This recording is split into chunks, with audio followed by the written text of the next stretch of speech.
1er jusqu'au 13e verset. 1 Corinthiens chapitre 5, verset 1er jusqu'au 13e verset.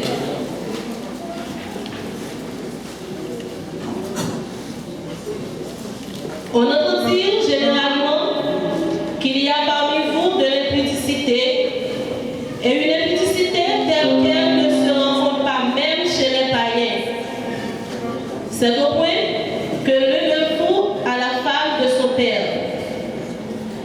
Et vous êtes gonflés d'orgueil, et vous n'avez pas été plutôt dans l'affliction, afin que celui qui a commis cet acte fût ôté du milieu de vous. Pour moi, absent du corps, mais présent d'esprit, j'ai déjà jugé comme si j'étais présent.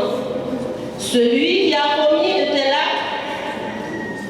Au nom du Seigneur Jésus, vous et mon esprit étant assemblés avec la puissance de notre Seigneur Jésus,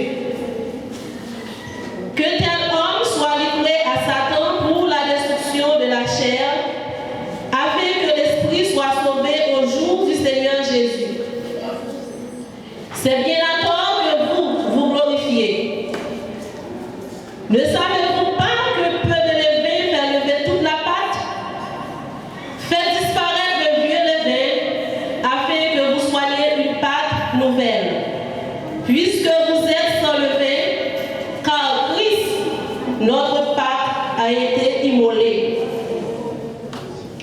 Célébrons la fête, non avec du vieux levain, non avec le levain de malice et de méchanceté, mais avec les païens levant sans levain de la pureté et de la vérité.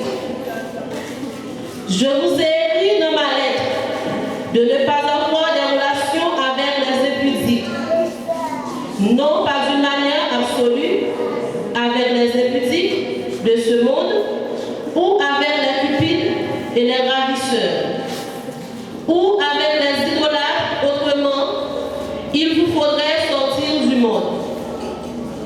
Maintenant, ce que je vous ai écrit, c'est de ne pas avoir des relations avec quelqu'un qui se nomme frère et est impudique, ou cupide, ou idolâtre, ou outrageux, ou ivrogne, ou ravisseur, de ne pas même manger avec un tel homme. Qu'ai-je en effet à juger ceux du dehors? N'est-ce pas ceux du dedans que vous avez à juger? Pour ceux du dehors, Dieu les juge. Ôtez le méchant du milieu de vous. Pour ceux du dehors, Dieu les juge. Ôtez le méchant du milieu de vous. Qu'il soit ainsi pour l'édification de votre âme.